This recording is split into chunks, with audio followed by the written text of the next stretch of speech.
the Moms Review Atlas, talking to Cheri Bustos about you have your tour going on right now. So I guess first off, can you tell me a little bit? This tour didn't start this year; it's been going on for a couple of years. Can you tell me the purpose behind that tour and why you started it? Yeah, so for as far back as anybody can remember and then some, Congress is not in session in the month of August, meaning I don't go back out to Washington and cast any votes. This goes back to the days of when there was no air conditioning out in Washington, D.C. And if you haven't been out there, it's a really, really hot town this time of year. So we go back to our home districts, and I call it a district work period. I think that's important. I know there are people who call it a recess. I choose not to use that word because we are on the go pretty much every single day to reach every corner of this vast congressional district that I serve in Illinois. So we have 14 counties and 7,000 square miles, and we about halfway through the month we hit all 14 counties already.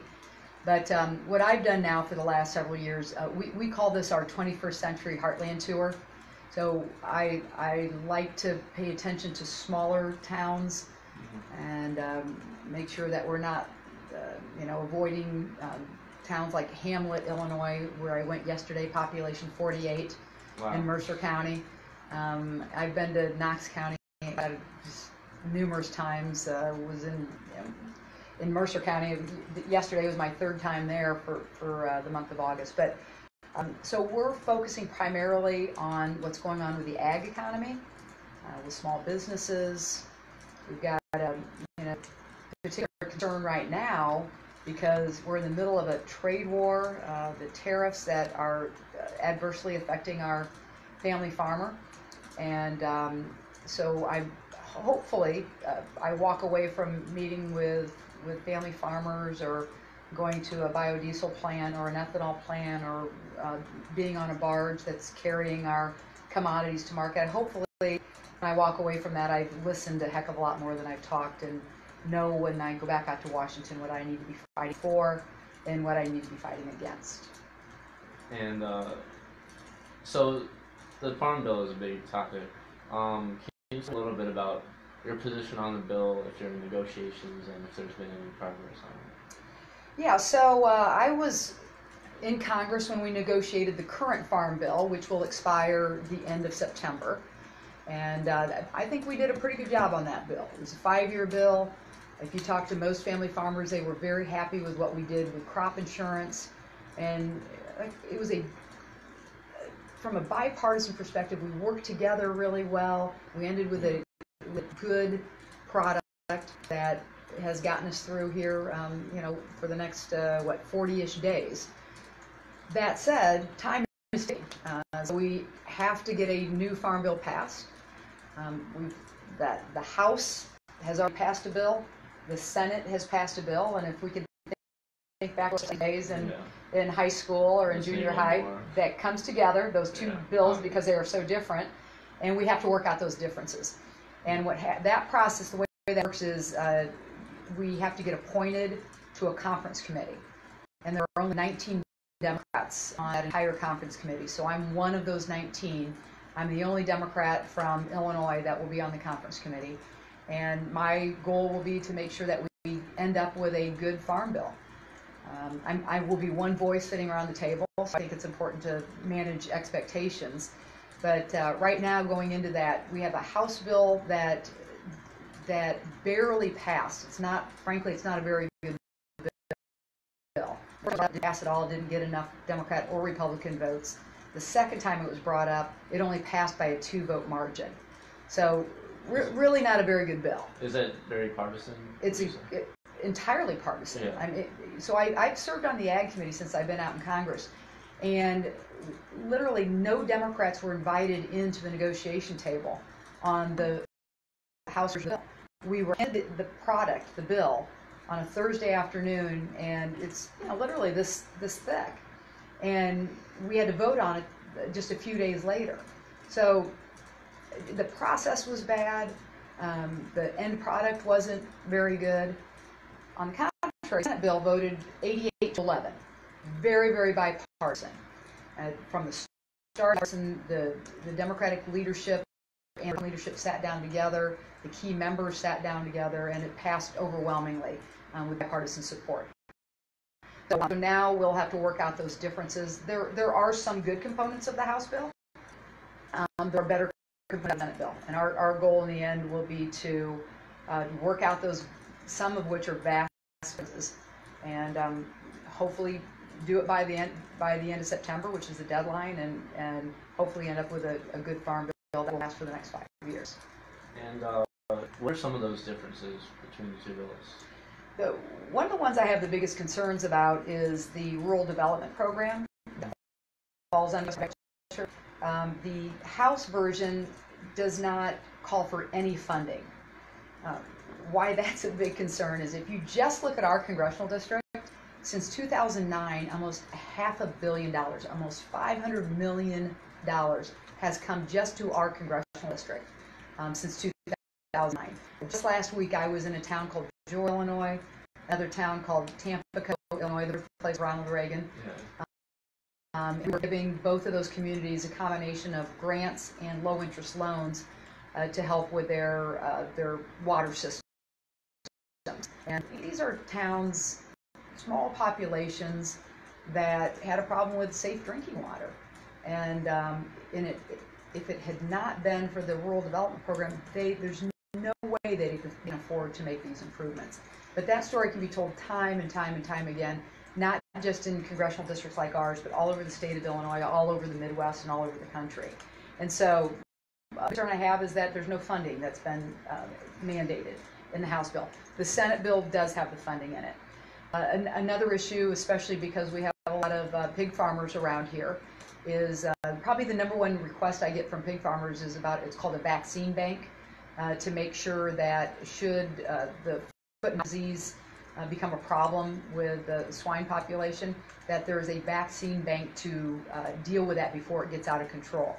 The House version is actually better than the Senate on that. It calls for funding. The Senate version does not. So that's something we work out. Probably a highlight is crop insurance is good bill, so I think we'll end up in a good place there. And then probably lastly the conservation title. For instance, something called cover crops. We have to make if we're going to ask farmers to do something like cover crops, which is a part of a conservation program, then we've got to make it financially feasible for them to do that, have some financial incentives to do that. And that is something else that will need to be worked out in these bills. And so when you said there was, I just want to backtrack a little bit to you said there's no funding, mandated funding in the House bill. Do you mean period or for? Yeah, no, it's zeroed out funding for it. So it leaves it up in the air for the appropriators. So it would have to go to another committee to figure out what they want to do with that. Typically, you have what you would call funding. In other words, you would say, we need to fund this to the tune of $500 million. Okay, and that's the number that's in the Senate bill. It is not in the House bill. All right, so if you don't have, leave it up to the Appropriations Committee to figure that out. And, you know, the reason we're on the Ag Committee, those of us who serve on the Ag Committee, most of us have rural districts. You know, I come from a long line of farmers, and most of us have a deeper understanding about what the ag economy means to rural America. And I don't want to leave that to chance that that's going to be funded at the amount that we need to make small town America. We have problems. For instance, rural broadband, high-speed internet. With 23 million rural Americans that do not have access to 23 million rural Americans that have access to internet. If we want to remain relevant, towns of 1,000 or 5,000 people, or 20,000 people, we make sure that everybody's got access to that. I mean, think about starting a business. How are you going to start a business and be relevant and reach the outside world without access to high-speed internet? Last August, when we were doing our 21st Century Heartland Tour, we went to the county and sat with, I don't know, we probably had campers sitting around a garage, and I asked about high-speed internet. And this woman told me that they've got an antenna on top of one of their silos, but then they have to pay for assistance as the wind blows, that antenna goes down, and then they have to pay for yet one backup redundant system in order for them to have some level of high speed. So they've got this antenna, and they're paying for two other systems just for what you or I would just go on our laptop and just go right in. The equivalent. You're too young to know this. But like dial up or worse, right? Either no access or something so slow it's not even feasible.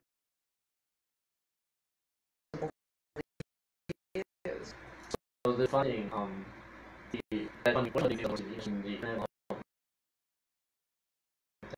then what other things? Programs like we talked about drinking water and sometimes that the water. We've got communities all over this country that have water lines. Illinois had what, 800 people, I think, is their population. You don't have tax to be able to support replacing that. Yet it becomes a safe drinking water issue. It becomes a, if your sewer system somehow commingles or is too close to your water system, there's a problem with that. And we have these kind of problems all over the country. And nothing comes for free, and it takes resources. But through rural development, you can leverage resources through low-interest loans, and for longer-term loans that towns like Georgia or Tamco, Illinois can afford to make the improvements and pay them back over a number of years. Also, rural development goes toward not broadband, as I mentioned, some school projects, hospital projects. The definition of a town being able to be 8,000 people or fewer. And so let's look at our congressional district. 60% of our congressional district are communities of 1,000 people or fewer. 1,000 people or fewer. 60% of our communities. 85% of our communities are 5,000 people or fewer. So we've got 85% of this congressional district and then, plus then if you looked at the ones that are 20 and fewer, all of those have the capability to benefit from the rural development program. And what are some of the issues dividing the two parties right now? Are you talking about specifically the Farm Bill, or are you talking about in general? No, if it was in general, that's a deep discussion. All years, in general, but for the Farm Bill, what are some of the major? It's the conservation title, which I had already mentioned. There's big differences there, and then what's called the nutrition program, and there are very big differences there as well. For example, the Senate bill has the nutrition program without a whole lot of changes in it. The House version, it calls for new working requirements, but without the funding to handle the other things, and giving time from the last Farm Bill where we have some pilot programs that are still underway that would show which work programs are effective, which ones do we get our return on investment, and what's the administrative requirements to make sure that states like Illinois can gear up for these work requirements, many of which require job training to go into the current workforce. And do you think one of the big things that comes up is district boundaries and everything? Mm-hmm. Do you think the boundaries of this district make sense? Do you think they're good, or do you want to? Well, we're literally 2 years away from a new census. So every 10 years, new district lines are drawn for congressional districts, for state legislative districts. So we are in 2020, a new census will be taken. That all goes to the state legislature, and they draw district lines for both state house, state senate, and congressional.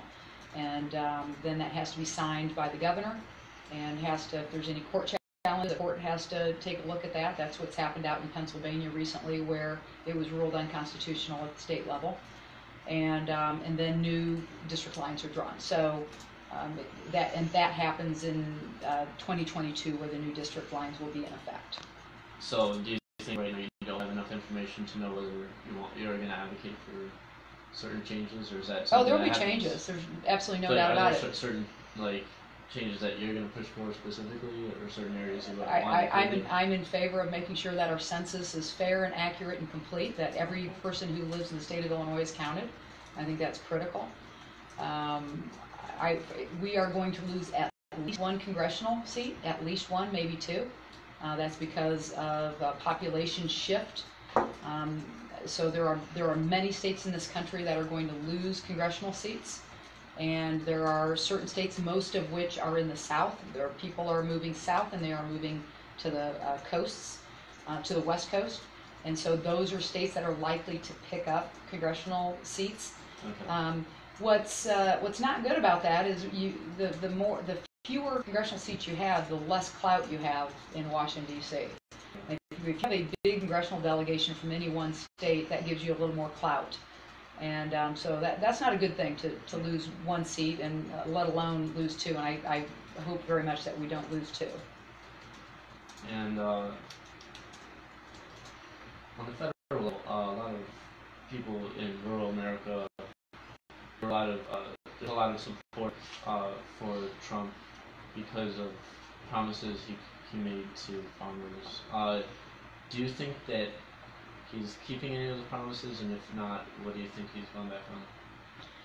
Well, if we want to look back when candidate Trump was on the campaign trail, he stood behind a podium in Des Moines, Iowa, and shouted out to the audience how he was going to end the war on the American farmer.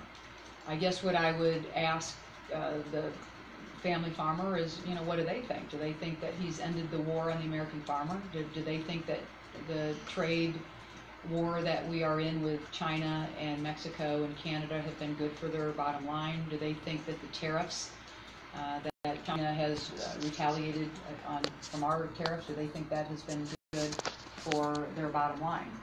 I'll leave that to the family farmer to answer that question. I know that I have been very adamant that I don't think this is good. We've got 2.5 billion pounds of pork and poultry and beef in store right now because we don't have markets for them. We did have markets up until this trade war.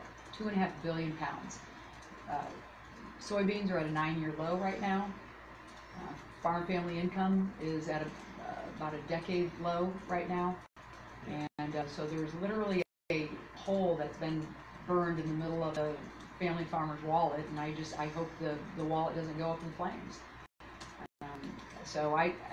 Look, China's a cheater, okay? They cheat on stealing our intellectual property, but there are ways to deal with that, for instance, by partnering with the European Union, partnering with the countries that are our allies who are also being cheated by the theft of intellectual property. But I believe in partnering with our allies. I don't believe in this go-it-alone strategy. While NAFTA has hurt manufacturing in America in many ways, it's been very helpful to the family farmer. So rather than talk about pulling out of NAFTA entirely, I think we should. I agree with the president on revisiting that because there have been some flaws with it, but let's not hurt our family farmer by hurting our biggest agricultural trade, hurting our relationship with our biggest agricultural trading partners, and that's where we are right now. That not even to mention what's happening with the ethanol industry. We had an U.S. EPA administrator who was handing out these refinery waivers like they were candy. And if you talk to family farmers around here, many will tell you that their biggest trading partner is with the ethanol industry. And, that's under attack right now. We should be working toward year-round E15, in my opinion. And we should not be handing out these waivers to refineries that hurt the ethanol industry. This is a multi-billion-dollar industry just for Illinois, and it's being hurt right now by the administration. And when you talk to farmers, do they reflect that at all, or? I think here's where a lot of our family farmers are coming from. An estimated 3 out of every 4 farmers voted for President Trump. And if you think about any relationship where you believe in somebody, where you think their intentions are good, where you've shown your support, I think there's a willingness to give him a little more time. I think there's a willingness to give him the benefit of the doubt from their perspective. And farmers by their nature they're patient. When you have to deal with Mother Nature to make your livelihood day in and day out, and you don't know exactly whether there's going to be too much rain, not enough rain, whether there's going to be a drought, whether there's going to be a bumper crop, or where you don't. There's so many unpredictable aspects to being a farmer.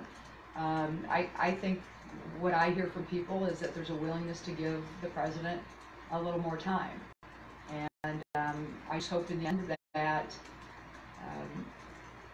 he will be able to. It's a unilateral decision to get into this trade war and these tariffs. That's been his decision. It has not gone through Congress. So I hope that he doesn't let this drag out for so long that we permanently lose our trading partners that are so important to our agricultural economy. Let me just give you one example on that. This trade war with China literally has turbocharged the ag economy in Brazil and Argentina. They have been there and will be there to pick up our slack. What it would be critically damaging would be if China makes this decision to just keep buying the corn and beans from Argentina and say, you know what, America, we don't need you anymore. That would be absolutely devastating.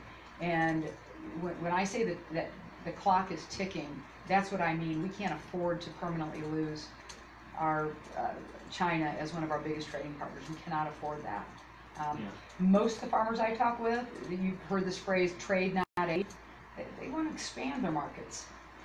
I went to Cuba on an agricultural trade mission when President Obama was in office. I brought along a Republican member of Congress from Illinois. We went there with the sole mission of figuring out how could we get into trade, agricultural trade, with a brand new country that we hadn't traded with. And Cuba was a $2 billion agricultural potential trading partner. And all of that went away when President Trump was elected and said, "We're not doing business with Cuba." So that was a potential new market that went away. Now, not only did the potential new market go away, but our biggest ag trading partners with China and with Mexico and with Canada are all at risk. And so the farmers will tell you they want more trading partners. They want to expand that, and they don't. This $12 billion bailout that's been proposed, while we've got to do something to help our family farmer who's losing money right now, first of all, that's a fraction of what they're losing. And second of all, it is not a sustainable policy. And I know we've been talking a lot about rural issues. Obviously, your district includes some urban areas as well. Do you think there are any issues that unite both the urban and the rural area? Oh, I think there's a lot. I think there's a heck of a lot more that unite folks than divide them. I mean, several examples: cost of health care. Yeah. We're going to get the new health insurance rates in October. That they'll come out then, and they're expected to go up by double digits. And it's totally unnecessary that they're going up double digits. I worked in healthcare for a decade before I went to Congress, so I understand this issue pretty well. And for further perspective on that, I worked in healthcare before the Affordable Care passed, at the time it passed, so during it, and then after.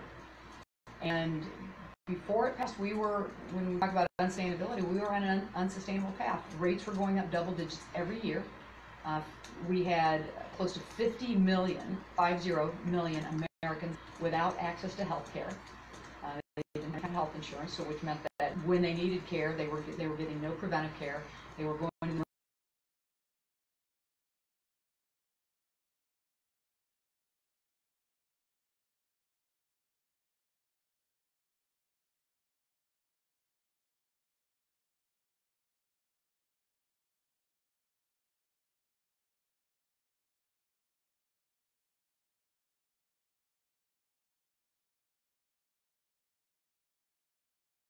unpopular, but it was starting to get in a better place. It was starting to, and by the time President Trump came into office, we had 20 million additional insured Americans. Healthcare rates, while they were rising at the slowest rate in decades. And then there were the 70 votes to what was the phrase, repeal and replace. It ended up being a repeal, Obamacare. I call it the Affordable Care Act because I think there are great negatives with that. So so now where we are is we're going to get back to these incredibly high insurance rates.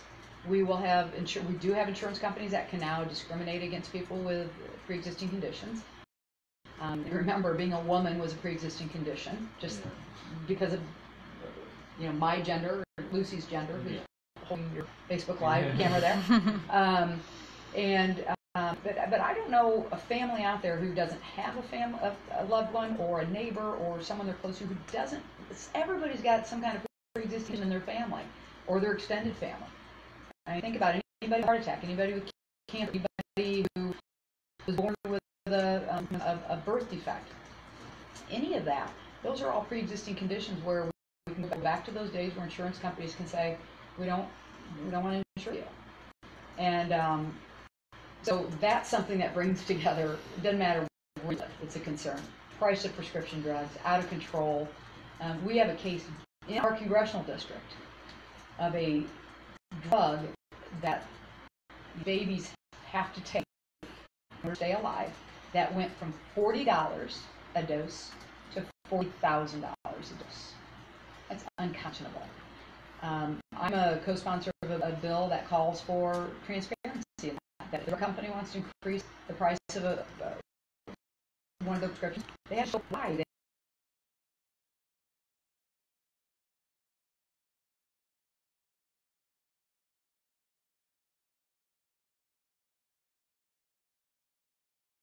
One way that we can hold the cost down. The other way is Medicare ought to be able to negotiate prescription drug prices. We can't do under law. Medicare does not negotiate the price. It makes no sense. Medicare is the leader in where costs go on whether it's health insurance or prescription drugs. We've got to be able to negotiate that. So that's something that brings us together. The other thing is our wages. While unemployment's really, really low right now, I mean, if you can find a job out there are a lot of jobs out there, but our wages aren't going up. It's at the same level of inflation, and still meet way too many families who don't have access to health care or dental care or optical, don't have any kind of retirement, and are working multiple jobs or many hours to make their ends meet. So that's still an issue. And then lastly, what brings us together is rebuilding our country from roads, bridges, lots of dams, rail, airport perspective. I don't care where you live. I drive all over these 7,000 square miles, and our roads are in terrible shape, and it's because we haven't invested in them. That has given us a global competitive advantage for generations because our infrastructure has been so advanced. We are losing that edge because places like China and Brazil are investing large amounts of their gross domestic product in their infrastructure, and we are falling behind desperately. So we have a plan to actually make something happen. That was a pledge that the president made when he was a candidate that has not seen the light of day. And lastly, since I'm writing for Monmouth, what have you done? Have you visited Moline County? Oh yeah. So what have you? What's the feedback been like there? And I know in some places you announce certain grants or things like that. Was there any such thing in Warren County? Well, I visit Warren County often. I've been there just in the last week a couple times. I'm very bummed out that Petey's is closing, by the way. Yeah. I love it, and I think their food's good, their service is good, they're good people. I'm very bummed out about that. It's usually where I stop. You've got the hog plant there, processing plant, and again, if we've got $2.5 billion of pork and beef and poultry in storage, what's that's a big problem. That's the largest employer in Warren County, and as goes the ag economy, so goes Warren County too. So I think making sure that we get a good farm bill passed, getting this trade and tariff issue taken care of. Again, I wish I could have more say on how that's going to look, but that's a huge issue. And from a state perspective, Monmouth College relies a lot on the state doing well, and frankly, the Rounder administration has been a disaster as it pertains to higher education. Something that was one of the first bills I introduced was to make Pell Grants year-round. I did that after I visited colleges all over our congressional district, because it used to be you could only get Pell Grants in the spring or the fall, and then they would go away in the summer. And we were actually able to pass that legislation that was advocated by not just Monmouth College, but colleges and community colleges all over our congressional district. So I suppose those are some pertinent issues to Monmouth. And if people from Monmouth want to see your interest with you, or what, or do you have any business also? How can you reach you? They can reach us through, I've got a website. It's bustos.house.gov, so bustos.house, just like the house you live in, .gov. We've got, people can ask us any questions there. All of our contact information is there. We have a full-time office in Rock Island and Peoria, and then also we have one in Rockford, but that's probably irrelevant to Monmouth. And we do office hours as needed here in Galesburg. If there's anybody who wants us to come here, we have an office, but we use that as needed if people want to meet with us here. All right. Well, thank you so much. Yes. Yeah. Thank you. Appreciate it. Yes.